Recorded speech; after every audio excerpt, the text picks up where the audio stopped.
Hey, everybody, and welcome to Season 2, Episode 1 of the Kick-Ass Readers Podcast. I'm RJ Butler. And I'm Joshua C. Chad. And today we are going to talk about beginnings and starts and all these fun things that, well, start everything. And with that, I was trying to think of a cooler way to say it, but I realized beginnings is the best way to say it because anyway. It's like what you start with. Exactly. Yeah, it's where everything starts. So with that, this is a new season. With the new season, it's not just going to be like, we don't have any super big new things planned, but we are going to have some tweaks. For instance, we're going to keep the same setup to the podcast. We're still going to have news of the week. We're still going to have a weapon, stuff like that. But one of us is going to do the news. The other one's going to do the weapons. So we're not having to both do both, which is just going to make it a lot easier because on top of this podcast, we also write. And I'm pretty sure that everybody watching this podcast would rather have us writing our next book than spending time on these podcasts. So we're still going to give you guys new, interesting content. It's still going to be us. We're still going to have a blast and go off on random tangents and talk about just fun topics and whatnot. But we're going to kind of scale it back. And with that, we're only going to do one episode a month, and then approximately every other episode is going to have a guest. So it's just going to be a lot smaller. So you're going to be looking at, well, and I was going to say 12 episodes a year, but when I'm gone in Alaska for those, 3 or 4 months, we're going to just not do any podcasts since the reason we do this together is because we do it together because we're fun. And I mean, we just love talking together, and I'm pretty sure you guys like watching us together, but it also helps share the load when it comes to responsibilities. And so when one of us left, it was kind of hard and whatnot. So we're not going to do any when I'm in Alaska. And then at the end of the year, we're going to have a big end of the year special where it's going to be maybe an hour and a half to 2 hours long. We're going to get on at least one guest, if not two, and just really have a fun time in December for the last episode. So you're going to be looking at probably, 8 to 9 episodes a year. And it's going to be fun. Like we've already got the guest scheduled up for the next episode, which is tentatively planned. Mark your calendars for, let me put my calendar, February 19th. Is that right, Ryan? I think so. After all the dates we discussed, I was so confused. I know we just I'm going to trust your paper. And so February 19th will be the next episode, and they're going to be maybe a little more than a month apart just because we're going to have to move them around in the months, but they're always going to be Tuesday night, 7:00 Central Time. And yeah, so with beginnings, that's a new beginnings for the podcast and how we're going to do that. So before we go on, if this is I haven't seen anybody new in the chat over here, but if you are listening on the podcast or if this is your first video you're watching, we do these live on the air, broadcast them on YouTube, and we interact in the chat box. And if you make a cool comment or if you say something funny or whatever, tease us pretty good, we'll interject it into the conversation. So the more interaction you want, if you want to be on when we're on, just put it on your calendar and you can interact with us live as we're doing this.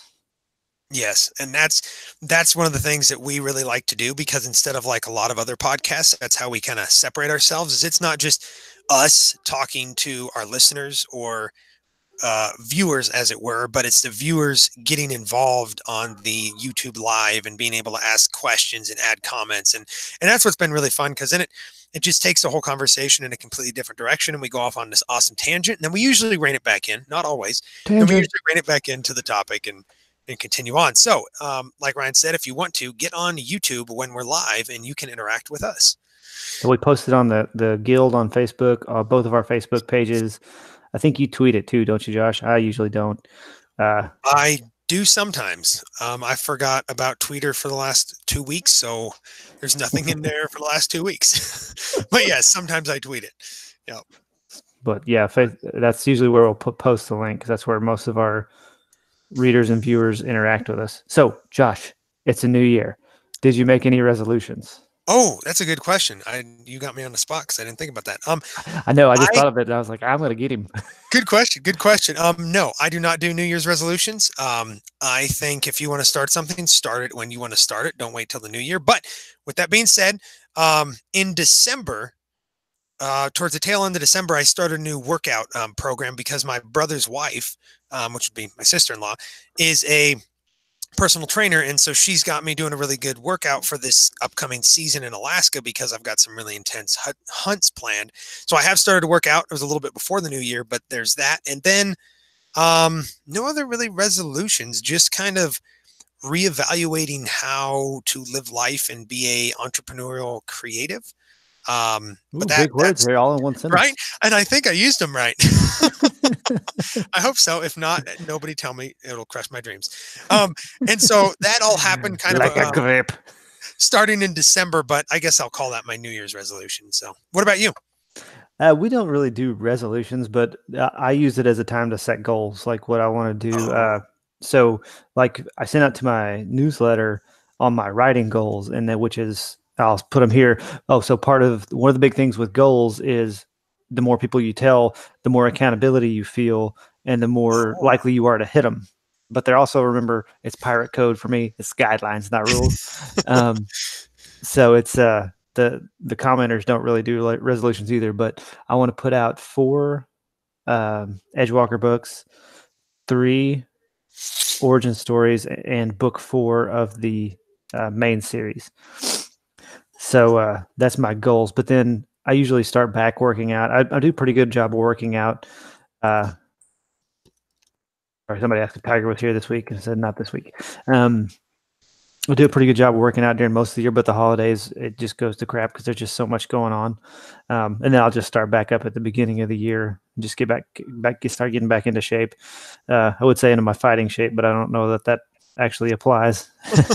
And then at the real job, it's also time, January is when you should be setting your goals for next year. And I found a new kind of not really goal setting plan, but a focus planner to help me keep my focus on what I want to do, both at work, personal and with my writing career. And I found that's really helped me out. So it's, and that's Michael Hyatt's Free to Focus Planner. If anybody wants to Google that, it's a whole program, but it's really cool deal. And it really helps me keep focused.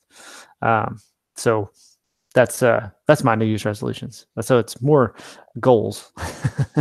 But hey, that's, yeah. Well, which that is a New Year's resolution anyway. Technically, it is a goal. This is what I would like to do. Yeah, no, that's very true. Yeah, and so actually, since we'll talk a little bit on the personal topics and stuff here. I'm gonna go ahead and throw out my goals because I like what you said there about the more people you tell, the more accountability you have, which terrifies me at the same time. It's exciting. But so, my goals are I finished up the rough draft for Last Hope, and I'm going to get that out here in the next couple months. Fingers crossed. And then hurry up, please. What? Oh, with that, I got to know what happens. It's going to be good. I can honestly tell you it's the best book I've ever written, which they've been getting progressively better, but this one is, I mean, it's epic. I mean, it's got some serious awesome stuff. Anyway, and then what I'm going to do is I'm going to do something different for my next series. I'm doing fantasy, as most of you know, but instead of trying to write a book and then release it as fast as possible, especially with my schedule, because you might have a book released within 3 months of another one, and then all of a sudden you have this 7-month gap where there's nothing because I go to Alaska, and for those 3 months I can't really do much. I'm going to actually write the entire series before I go to release any of them, and so that's going to be a new way to do it. It's going to be interesting. You're going to have quite a few months where you're not going to see a lot of books published by me, besides maybe some anthologies and things like that. But then when I do release the first one, you will know that it's going to be a consistent release for all 3 of those books because they're already done or mostly done when I release the first one. So that's going to be exciting. And in 2019, I plan to write all those for sure, get those rough draft done and start editing on those. I don't know if they will be released in 19. And if they are, they're going to be way towards the end, because in other exciting news, my wife and I are going to be going to New Zealand for 2.5 months this spring. What? Which is going to be dog. I awesome. act like I didn't know that. Your face was like, dude, what? I was like, crap, did I forget to tell him? No, so that's going to be exciting. So on a couple of these episodes, actually the next episodes in March and April, I'm probably going to be in New Zealand, and we're going to try and figure out how to do that, because it's like we're trying to figure out it's 20 hours ahead, which is exciting. But anyway, so that's going to be fun, personal, awesome stuff planned, writing, still going to be writing, still going to be doing that, blah, blah, blah, blah, blah, blah, blah. And that's all that's new here. Sweet, man. See, there you go. Excellent resolutions. You just lied to us. You said I don't do resolutions, and you just did them. And then I realized, I guess that is true. I like those kinds of resolutions instead of Yeah. like the stereotypical ones. I No, do agree with what you said. You don't have to wait to a new year to set a resolution or a goal. Just do it. yes. Set the goal now and put the parameters in and go. Because Yep. goals are good things. I do better with a goal. Angel said, "Wow, New Zealand, nice." He didn't say nice. I added that, but that's the tone he implied. Oh, Putting words in your mouth, Angel. I was gonna say I like his accent there. He had at the end. It was almost Australian, New Zealandy. Yeah, Yeah. and So he's from Puerto Rico, isn't he? yeah, exactly. So that's interesting. Completely not even close. um, He just said, "Yeah, that is noise," but he spelled it Noice. Very good oh job, man, Angel. Kudos to you, that's man. I think awesome. Angel gets 10 points. He does. Oh, that's right. We're doing the whole point thing. Oh, man, I'm not going to keep up with that. That's going to be Okay. hard. I But was gonna say that's we'll randomly award them, really hard. There we go. So I'll go ahead and move into our first segment. which we are already almost 10 minutes behind. Yeah, but we'll catch up real quick. So, since we're sci-fi fantasy news, I found a couple articles for you. They happen to relate to each other. I was looking around for something interesting, and these were the two most interesting. So, we have officially, well, not we as a human race have officially grown plants on the moon. I was reading an article. Really? Yes, and there will be a link in the description. Now, the Chinese sent up a capsule type thing to the moon, and it landed on the moon.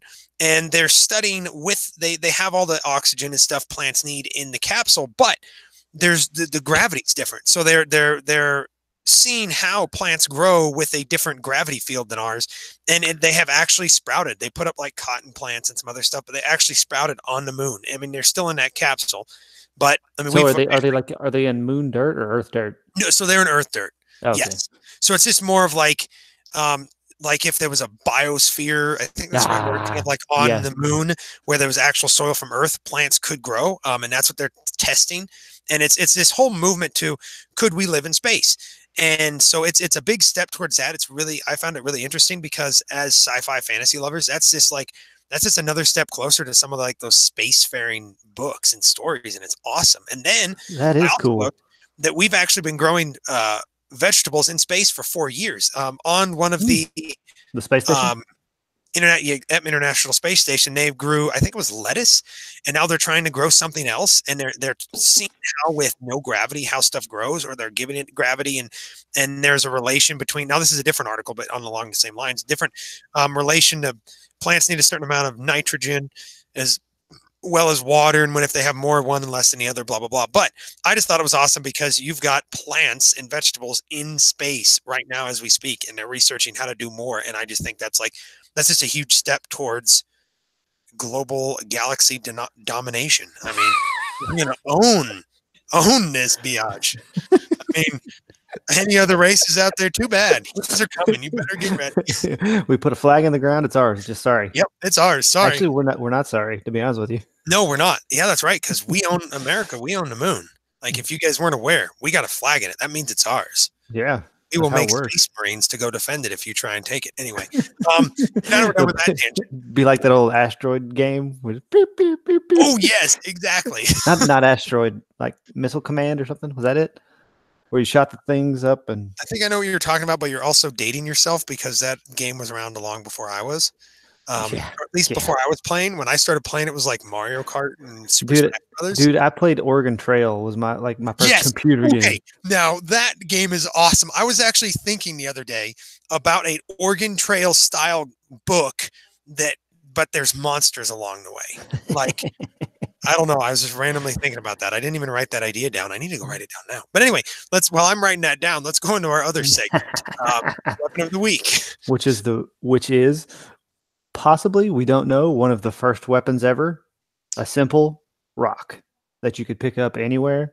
Not Dwayne "The Rock" Johnson. You mean an actual rock? If you smell what the rock is cooking. Man, that'd have been an awesome visual just to have the rock there. But yeah, the rock would be an awesome weapon.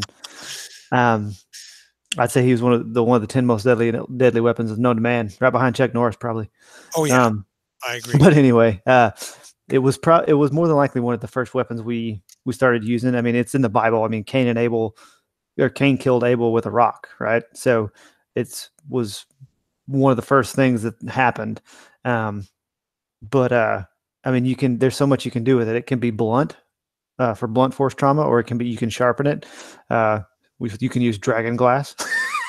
Which what is that stone that they call in Game of Thrones? It's dragon glass, what they call it, but it's just onyx. Is that what it is? Ooh, But anyway, onyx or flint, some of them you can chip into arrowheads or knives or something like that. And as you do, or a spear point, as you do that, you can use it for distance and up close. Use it for all kinds of tools. You can put it on the end of a stick, basically, and then you got a mace. It's just a incredibly versatile weapon, and it's also one of those that's a weapon of opportunity. I don't know what the statistic would be, but I imagine a decent amount of blunt force trauma is due to a rock, either somebody falling on a rock accidentally or somebody being hit with a rock because that was the only weapon somebody could find right next to them. You know, when you're in a life or death situation, you grab something. So that's the weapon of the week. So we got 2 comments. Hang on before we go on. So Angel's got a question for Josh. Do you think Fallout 5 will not suck? Yeah, I think if they hold true to what they've been doing, it's going to be awesome. Fallout 76, I will reiterate what one of my good buddies, Andy, said about it. Kind of paraphrasing because I don't know exactly what he said, but he said the concept of Fallout 76, which is their newest game, which totally just crashed and everybody hates it. I've yet to hear one good thing about it. But anyway, it's an awesome idea. I mean, being able to roam the wasteland with fellows and setting up a civilization and settlement together is an awesome idea. The execution they released it way too early and it just crashed and died. I don't think that's going to be the case with Fallout 5 because they have given us good games over and over and over again. And this last one was just I don't think it was fleshed out and I don't think it was done very well. So yes, I think Fallout 5 is going to be awesome. And there's actually, I was just looking the other day, there's all these kinds of, these mods for Fallout 4 where there's people on the computer creating all new basically DLCs for Fallout 4 on a computer, like whole new places, whole new quests. I don't even know how they do it, but it's crazy. I was looking at it's Fallout it was Fallout Miami, I think was what it was. And it's just crazy. Anyway, I love Fallout. My next post-apocalyptic series will be very, very Fallout based or inspired. It's gonna be awesome. Nice. Amy Willison said, in history, the first flag to be flown on newly discovered land made that land a territory of the country that flag represented. Therefore, one could argue the U.S. has rightful claim to the moon. Yes. I like that. Now I was just saying stuff, but now it's actually, I mean, that makes sense because like mining claims, when you used to put your post in the ground, I mean, you could go out and claim all the land you wanted. And once you put that in the ground, it was yours by law. And so I like it. Moon is ours. We own the moon. Angel said he wasted $60 on Fallout 4. Fallout 4? Well, whatever this Fallout 76. 76? Oh, 76. Yeah. You just said, I don't know, just y'all start talking gaming and blah, blah, blah, blah, like the thing is whap, whap, whap. That's the magic. Okay, I got that. Hey, there you go. Yeah. So, okie dokie. Are we ready? I think we're ready for the main topic. And we're actually not that far behind because I think we need to adjust our schedule because we were basing it off 2 weapons of the week and 2 news articles per person. So yes, that's gonna cut down on our time, which leaves more tangents. More tangents. Who doesn't like more tangents? It's like ice cream, bacon, and Skittles. No, not Skittles. Not Skittles. Ice cream, bacon, and butter. That's what it is. Not Skittles. Maybe not. You can add more. Some butter, probably. And it goes on anything, and it's good. Gotta put root beer in there. No, that's heathen drink. That's the best kind of beer there is. No, wow, man, you're killing me, Smalls. Okay, so beginning. We got 10 seconds in. Went on a tangent. Come back now. Let's come back. Okay, in the beginning, God created the heavens and the earth. That is probably the most read line in any book. The Bible's a book. I mean, I believe personally that it's more than that, but that is how that was the beginning of everything, or in that book. And that just, when people even talk about it, even if you're not a Christian, that just brings up, at least I would think, these feelings of like just something grand, like, wow, in the beginning. Like, so what kind of, I forgot the question I was going for. I was going so good. Gosh, dang it. I'm going to pretend that that didn't even happen and start over. And it was so what were you actually trying to say? I don't even know. Something about something. But Really? That narrows it down. so anyway, so what I guess we'll go into this in a book, in a movie. What does it take, Ryan, for you for a beginning to hook you, to make you want to read or watch, or what hooks you to continue on with that story? Okay, so do you even want to go before that to get you to even watch the story in the first place? Or read the book, pick up the book? I mean, Mm, that's or that's just kind of like stick with the beginning. that's the beginning of the beginning. So we'll save that for later. Well, that's kind of marketing also. I'm going to put that It is. here.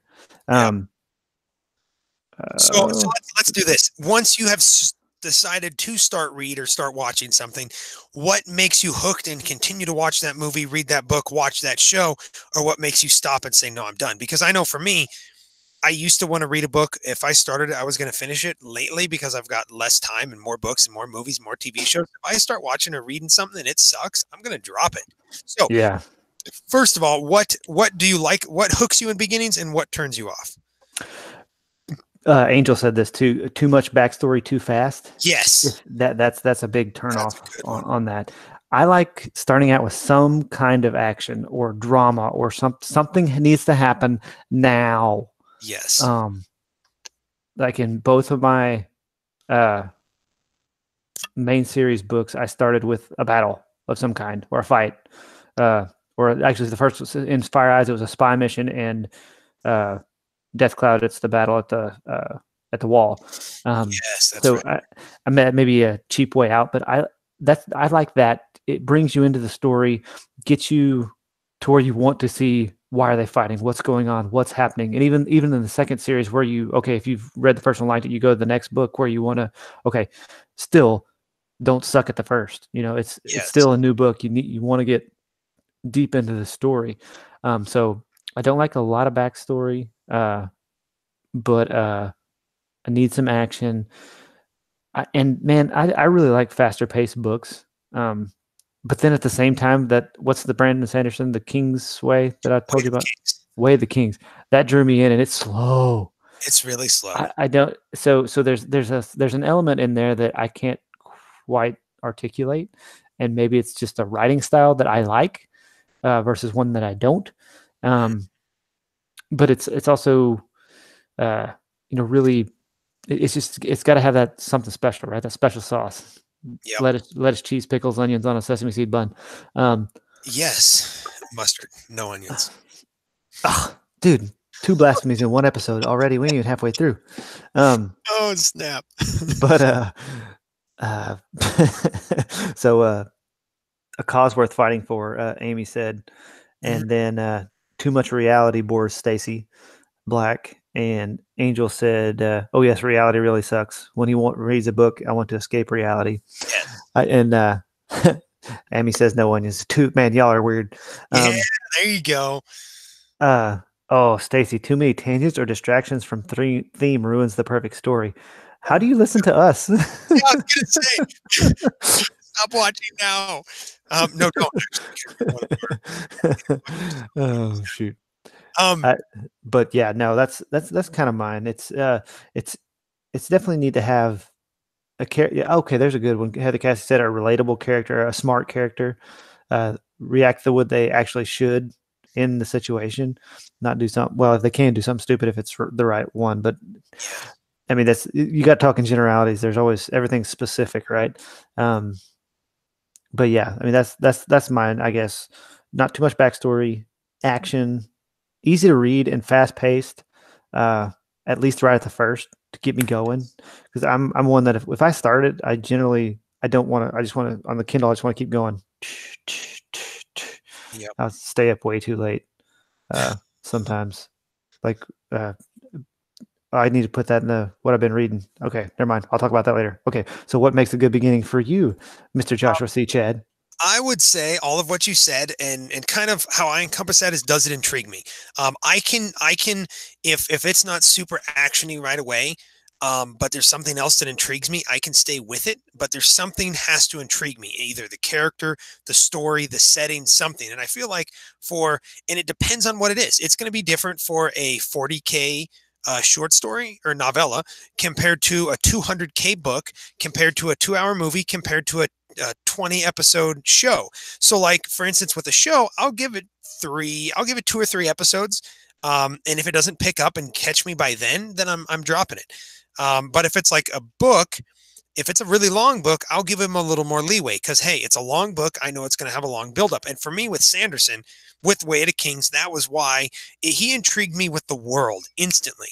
I mean, he intrigued me with the world, like what the heck is going on? Okay, so but he did start with action. He started. It was after a battle, but yes. So the started super actiony, and then it really died off and kind of just slow build up. And it doesn't even describe the actiony battle until book 2, which is crazy. But Sanderson can do it. I mean, he can do a lot of things we normal mortals cannot. Yes, we're not worthy. We're not worthy. So it's got to intrigue me, and it's got to be a combination of those or something like that. It always talks about when you're learning about writing. Like, for instance, in my first book, Outbreak, if I could go back and redo it, I would not start it where I started it. I would start it. Well, actually, where I started, the first like page is where I would rather start. Or I would start it at probably chapter 3. I would cut the first chapter. I swear you just say that. I swear you just said I wouldn't start it at the first where I started. I'd start it on the first page. No. So the first page, I have a little flash forward in the first page. The first part is a flash forward, and then back, and it's super boring for a whole chapter. Yeah, it's been a while since I read Outbreak. It's rough. Now that I'm looking at it from where I'm at now, it's like it's a good story. Story's there. Written wise, I'm in the process of editing it again, getting ready for a box set later on in the year. But and so I'm just realizing how important beginnings are. And so I guess we kind of talked about all those questions. Okay. So in my mind, there's different beginnings. There's a beginning to a story, but then there's a beginning within that story. So for instance, you never want to start the beginning of a book or movie at the beginning of the timeline within the story, because that's boring. You want to start somewhere forward, because then you're left with all these questions. What happened before?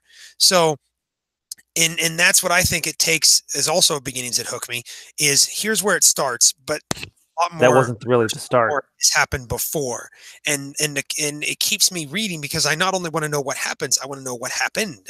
And so yeah, and I realized writing an apocalypse book how much beginnings within a story, the timeline matters, because everybody, I mean, until book 4, I didn't explain how the apocalypse began, and everybody was wondering. And I think that's a good way, like, to hold out in certain areas. Is that so? There's a difference between a beginning of a story and the beginning within the story, if you will. And I think that should be separate. Yeah, and I think it seems like most successful series of any kind, book, movie, kind of do that. They start in the middle, but the beginning is super important. Just like in fantasy, so, there can be different types of things. Like the tyrant has been in place for 20 years, and now the rebels are coming to get him, or vice versa. The rebels have been in place, and now the king's coming back, or something. Or like with what's that famous movie? It's got all the pew pew. Star Wars. I know. I knew what I wanted to say. I just wanted to say pew pew. Very well done. To be completely honest, but I mean, it starts in book 4. I mean, the original thing that hooked everybody started in book 4. Or movie 4. So it's one of those things it's a super important thing you don't think about a lot, that it's actually a lot of times you're starting in the middle with the first foray into a world, right? A lot of stuff's already happened or hasn't been explained or will be explained later, like you did in book 4. But I think that's part of the intrigue of the series. It really makes it go. I mean, it makes you want to keep reading. And okay, this is awesome that all this crap is happening, or sad or scary, but why? Why? What happened? Who did this? And why did they do it, for the love of God? And it's got to be more, because even in like I'll go back to my books just because I'm intimately knowledgeable about them. My books are very character focused, and that's how I feel like a lot of readers read them that way. But even within that being character focused, a lot of people want to know about, like, excuse me, how the overall apocalypse began, even though it's not about that. Whereas, like in World War Z, excuse me again, in World War Z, it's more of an overall picture about how it all began, and you want to know. But like even in when it's a personal story, you still want to know how the world got to be how it is. And I feel like really in fantasy, um, not only do you have this storyline that you want to know where you're coming in at. So for instance, like with those characters, you also want to know what is the history of this world. That is one of the things I love. And that's why Sanderson is one of, I mean, Sanderson and Tolkien are two of the most amazing when it comes to stuff like that. Robert Jordan's good too. Wheel of Time is not only when did this story start, what happened before in this story, what's going to happen after in this story, but also especially in fantasy or maybe sci-fi, like space sci-fi, not so much zombies where it's set on Earth because that's kind of whatever. But you want to know how the world, how was this fantasy world created? What is the history of this fantasy world? And like Oblivion or Elder Scrolls, the games. When you're playing these games, you'll pick up a bunch of these history books and stuff within the game. And for me, I always read through those. It's just game text, and game text is super hard to read. Maybe just with the screen and everything, and you're standing away from a TV trying to read it. But I always hated reading, but I loved learning more about the world, about the races, about how everything has been going, even if it's completely outside of the story. And so I feel like in fantasy, there's fantasy. It's super important about beginnings, not only beginnings of the story, beginnings of where to start your book or movie, but also beginnings of how the world was created and the history since the world has been created. And so yeah, yeah, it's just awesome. Like, and for instance, I'm gonna go ahead and shamelessly plug my new upcoming fantasy series. We don't do that here. No, not at all, not at all. Especially since we're getting to the end of these questions, because this was a good topic, but it wasn't crazy. Oh, dude, I've got so much more. Oh, I don't know. I got days, but anyway, shameless plug. Sorry, Stacy Black. There's a complete different conversation on the chat, but she said she doesn't like too many prequels or novellas, and she says she reads too fast for snack books. Got it. Good to know. That is awesome. I was just getting ready to talk about that too, actually. So it tied in. So where I'm starting my fantasy trilogy is the start of, well, okay, the start of the story is kind of right here, but the start of the character story is way back here. And of course, the start of the world's way before that. So I'm going to start in the middle of action. I've already got, I mean, for those who don't know, I already have this book. The first draft of this book has been written for the past 3 years. But what I'm going to go do is completely rewrite it. So I have a pretty good idea on how it's going to go. So it's going to start here. Character story is going to be here. And you're going to, as it goes on, you're going to learn about backstory on the characters and backstory on the story and a little bit about the world. But then what I'm going to do is I'm going to release book one. Then I'm going to release a prequel to book one. So you get to know the character, one of the main characters, about how he came to be how he is. Now, with dealing with beginnings, this is a big fault I have with Batman versus Superman. So the reason why I'm doing this book first, and I'm always going to suggest people read the first book and then the prequel, it's actually going to be a full-length prequel novel about this one character, is because if you read this book first, two main characters come into it in the first 4 chapters. They come in kind of on even ground. So you're learning to love and hate them both at the same time, and you're going to like one more than the other, but you're getting to know them at the same time. And then you get to go on this story. If I did a prequel story first, you're going to already have knowledge in not attraction, but you're already going to know about this one character before the book even starts, to then this one character starting clear up here and you're just learning about the new one. And I feel like with a story, you got to learn how to do that right. Because for instance, Batman versus Superman, you had a Superman movie. And then all of a sudden you have a Batman versus Superman movie, and Batman is being introduced for the first time, and they're introducing him as a bad guy. And so instead of like, they could have done a Batman prequel, instead of like Avengers, they did it amazing. You had all these prequel stories about all these main characters. So then when they came in, they introduced a few new characters, but you already know these certain characters and they're on the same page and you're already invested in all of them. Where Batman versus Superman, you wanted Superman to win because Batman came off as a total D-bag. I have so many other faults with those movies. DC is sucking hind tit lately with all of their movies. Wonder Woman was good. Everybody said Aquaman is good. I'm having a hard time going to see it because Batman versus Superman, Man of Steel, and Suicide Squad sucked so bad. that I don't know if I want to waste my money seeing it. So I'm going to wait till it comes out on DVD. But anyway, I just feel like when you're thinking about beginnings, you got to think about these characters and how people are going to like get attached to them, if you will. Yeah. That was a tangent. No tangents. We don't do that. But yeah, I mean that it's when you get back down to everything, it's all about anybody as a reader or a viewer being vested in that character, whatever the character is, and their story. If they're going to succeed or not, what their Stacy Black says, I hear Aquaman is really for the women. Lots of shirtless men, I would imagine. Yep. Kind of like Josh's Saturday Night. I mean, what? No. Ooh, wait, shirtless men. Okay, never mind. I misunderstood that completely. Just kidding. I don't know what you do on your Saturday nights. But anyway, that totally derailed everything I was saying. I was going to make a comment, but I'm on the YouTube, so I'm just going to refrain, reel myself. So I'm glad. Oh man! So with the series book, we'll go to a different question. What with book 2? How's the structure different from book 1? Because you would assume people already know the characters, right? Yes. And a little bit of the story. So how do you start a book 2 and still keep it interesting where it's a cool beginning? I already said how I did it. I fought a battle, but that's a really, really good. Actually, that's a really, really good question. Because it's not easy. No, and I'm learning like the most important parts of any book are the beginning and the end. I mean, the middle, you got to keep people interested in the middle and things are going to happen, but the beginning have to hook people and the end has to satisfy people. And so those are the most 2 important things. And so with the beginning, you also have to look at, okay, beginning and end of a book, but also the beginning and the end of an entire series, which is what I'm dealing with right now, writing the end to my series. I have to think back all the way to the beginning of the first book.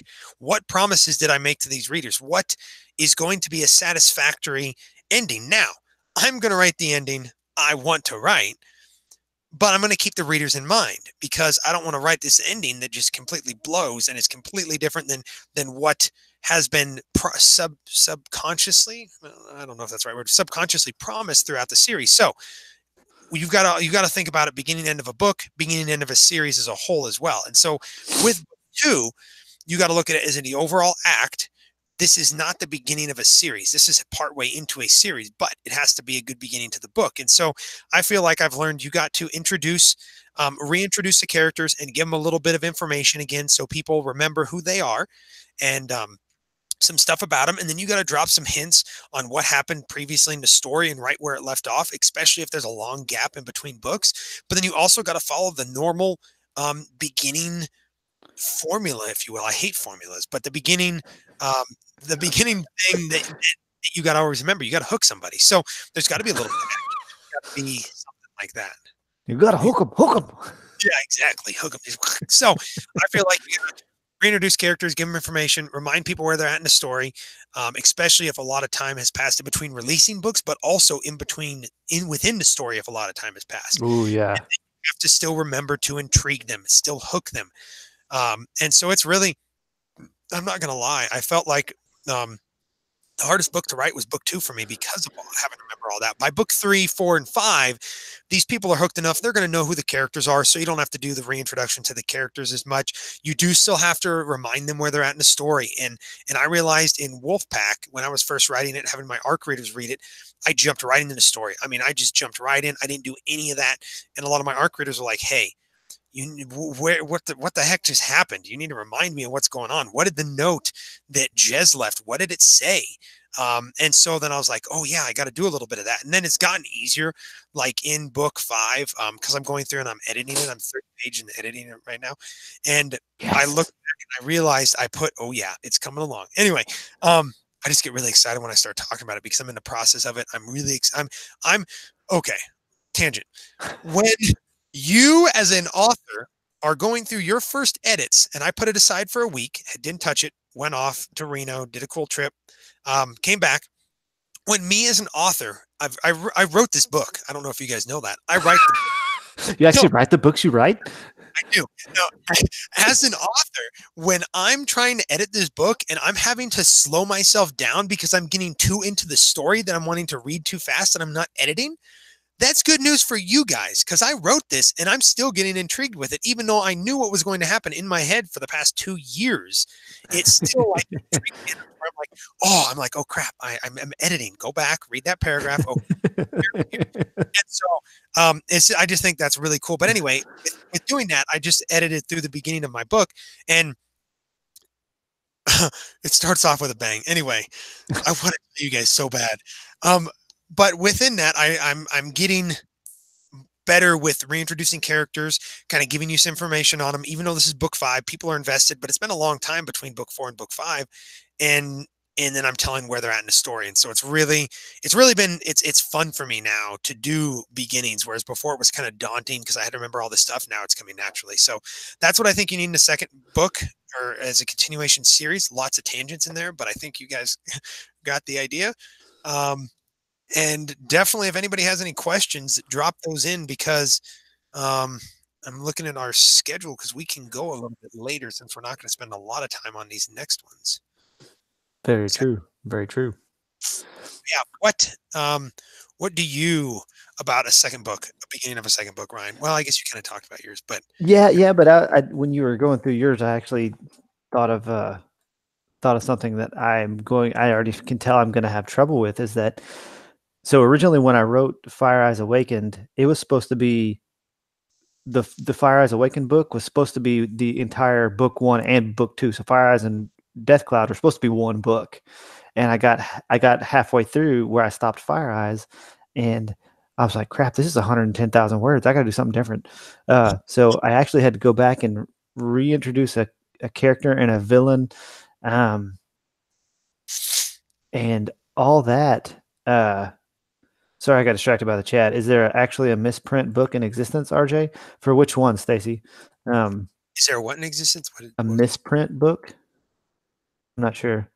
We'll get clarification as I speak. But anyway, so I had no trouble at all starting Death Cloud because I already knew where I wanted to start it, and it was basically the next chapter. I mean, it was super easy. I ended it and then go again. Now, actually, it was I did what you did. I took out a whole chapter of not fluff, but fluff. We'll say that, Yep. and then inserted the battle. No, for Death Cloud, no, there's not a misprint book, not yet. I don't think I had misprinted anything, or just a print book. But no, the print book's not out yet. So funny story there. I'm going to go on a tangent here. Love tangent. I had my cover artist already do the cover for the print book, so it was all ready to go, right? Well, then KDP or Create Space merged with KDP, and which is all the same company anyway. So now it's KDP Print, but the formatting's off. So I got and my cover artist is on vacation. So he said, man, I'm sorry. I was like, dude, you're on vacation. Don't worry about it. It'll happen. Yeah. And just not on the timeline I wanted it to. That's fine. That's not your fault. So we've got to move text around and stuff, but it was just funny. I was like, really? You would tell me that now. Of course, maybe I should have looked at it earlier, but I had too much going on. But yeah. Oh, Stacy said my email was unclear. Yeah, I just tend to do that. Got it. I was writing it fast. Too much going on. Entrepreneurial creatives never have too much going on. I don't know what you're talking about. Yeah. Living a life with your family, and then you're also running a small business while a lot of times working another full-time job. No, too much work. And doing a podcast. Yeah. On my lunch. Let's figure out what we can get into now. Yeah, we've already talked about this. We've had to scale back like 5 ideas we've had. Oh my gosh. Just so y'all know, when Josh and I talk offline about different stuff, we have all these harebrained ideas that are actually good ideas. Great ideas. But then we get to the end of the conversation, it's like, okay, can we do that? No. Yeah, exactly. Not right now. It's Yeah, not right now. Don't have time. Yeah. What? We gotta wait. We gotta shared wait. worlds, co-authored books, all kinds of stuff. But it's like, Yeah. rein it in, rein it in. Put that in the later pile. Exactly. But So yeah. back to where I was going with this whole thing. So with book 3, I don't actually know how I'm going to start it because Ooh. book 2 was easy in what I was going to do. I have an idea, uh, and it's going to be a fight scene actually. But the idea I had won't work now because of how I ended book 2, which changed from how I was originally going to end it. Um, Ah. so I was gonna no, I'm still gonna use that scene somewhere. I don't know how it's gonna do, but it's so I'm not gonna spoil that one. I'm pretty excited about that one whenever I write it. But anyway, so I don't know exactly how it's gonna start, and that's not giving me trouble, but I'm already starting to think about that. I'm working on some edge walkers and some origin stories right now, but uh that one's got me a bit puzzled. Don't anthology, please. Who put that? Stacy Black. Yeah, we were talking, and she was talking about how she's not a big fan of anthologies, and I'm sitting here like, I'm not a big fan of them either. I just like being in them In because them. it's easy. Yes, yes. Like, okay, like for instance, when I'm writing all 3 books and 2 prequel novellas for my next fantasy series, I'm not going to have anything to release. So I've got to do anthologies so that Amazon sees me releasing stuff. Otherwise, Amazon's going to be like, look at this guy. He hasn't done anything. Let's put him clear back in where we put all these other things that nobody buys anymore, like fidget spinners and stuff like that. And RJ's books. Or what? And RJ's books. Yeah, exactly. We'll put them all over there. They're taking.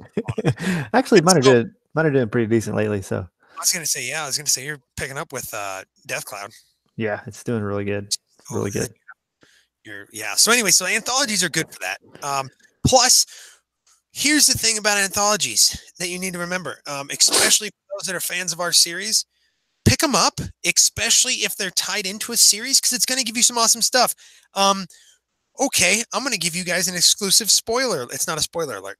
If you haven't yet, go make sure you read Undead Worlds 2, the anthology. Just read the story I put in there if you don't want to read the whole thing, because it talks about Sheriff Gibson.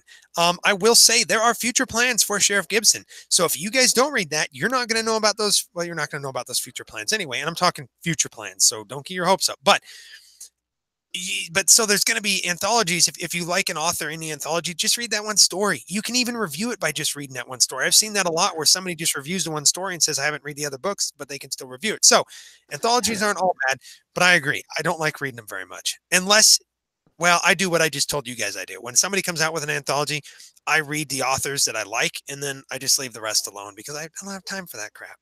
I've got plenty of other books to read. I'll start each story. And then if it doesn't hook me right away because they are especially short, Yes. then I go to the next one. Yeah. Just instantly. That's smart. I don't want to find a new author to read because I've got my to read list is way too long. So Yeah, same here. Any good stories, but yeah, I will say, for instance, the Dragon Band anthology. That one's I'm working on reading that one from cover to cover because those are good.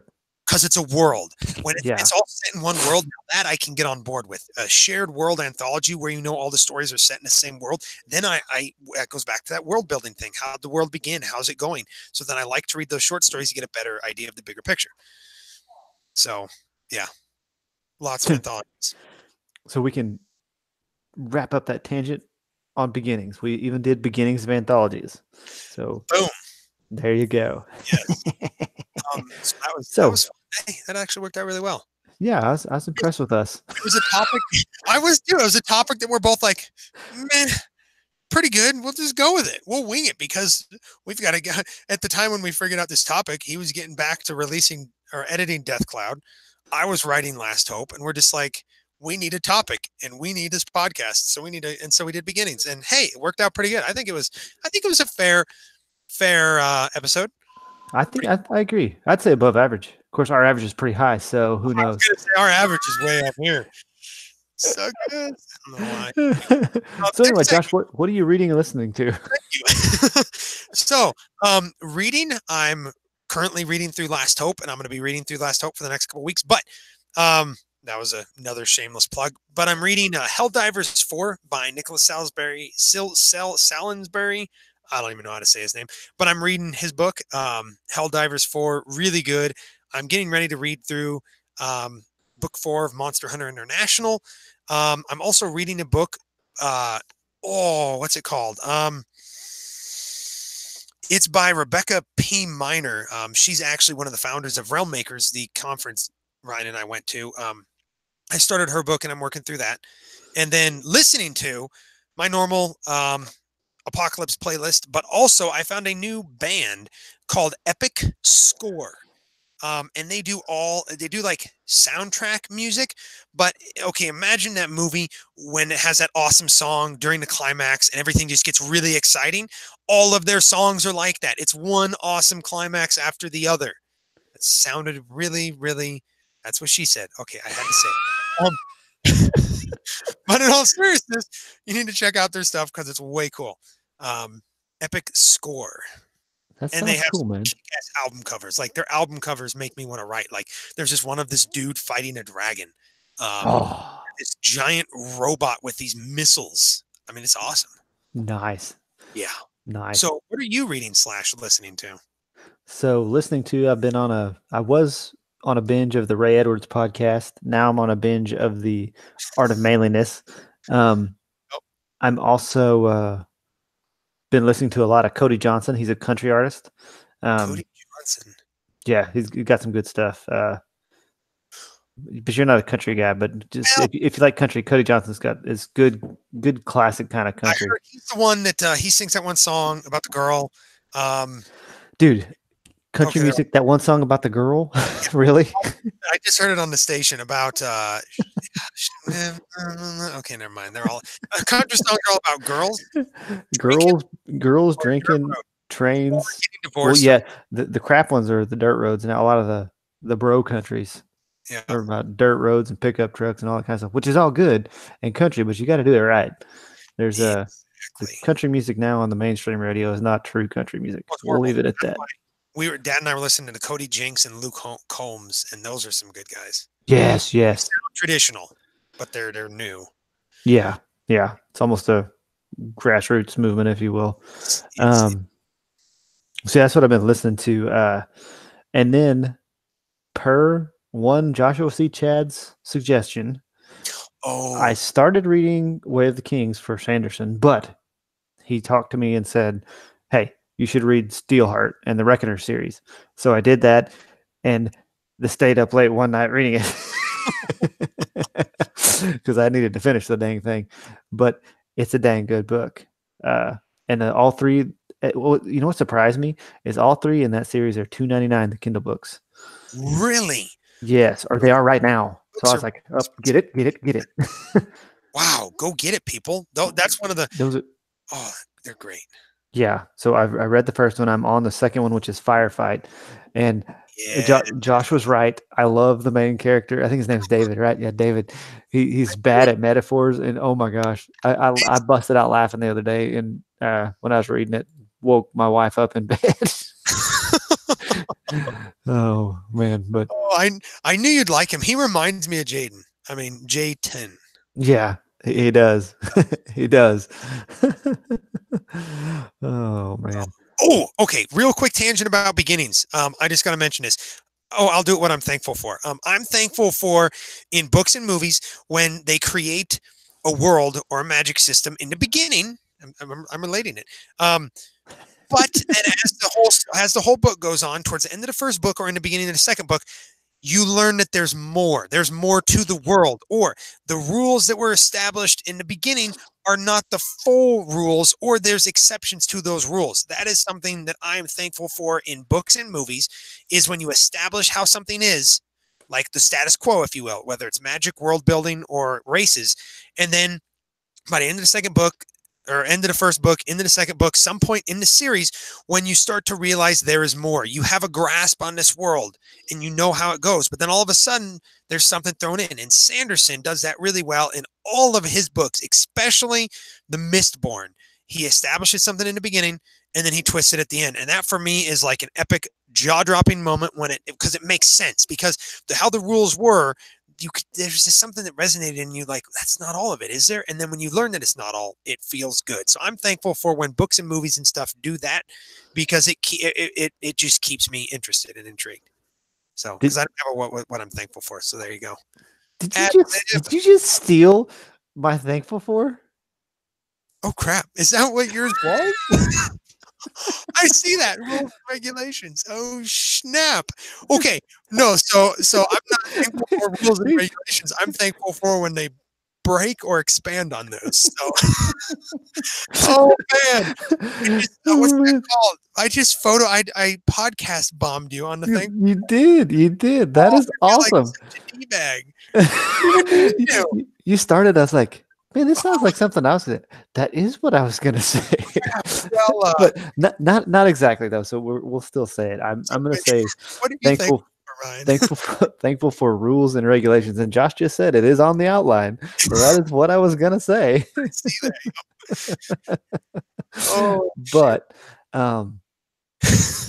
going back to me starting this year and doing the goals and the resolutions and getting my crap together, if you will, after the holiday craziness, it's it's really setting your life to where you can. Well, they're not rules; they're guidelines, but really get the most out of what you're doing, and be that writing, be that working out, be that personal development, be it work, whatever. There's certain guidelines that they aren't set in stone, but if you follow them or follow a path, if you will, that's why there's paths that you hike on. And if you're hiking in the mountains, unless you're Josh and you're hunting, that's a whole different ballgame. I like not using. Okay, I'll get on that. But yeah, if we're talking strictly, go with the metaphor here. Don't overthink the metaphor, Josh. That's why they have paths, because that's the best way to go. Or yeah. Anyway, I'm overthinking the metaphor. But anyway, Good metaphor. Be always Stacy Black's thankful for comic relief. But it's the rules and regulations that can guide you to make yourself better, to do what you need to do, and to really be the best person you can be. So I guess that's what I don't know if that's exactly where I started go off with it, but that's where I'm ended. I was going to say that's pretty good. So you're thankful for structure and structure. And I love it. Okay, so Ryan and I are great friends. We're so similar in a lot of ways, and we're also so different. I hate structure. Like, it's just hilarious. But I need structure at the same time. So I realize if I get in a habit and I create this structure, it helps me out a lot too. But then at the same time, there's sometimes when I love not going on the paths ever, because the scenery is better. But it's a lot harder when you're climbing up a hill through the trees instead of using the path.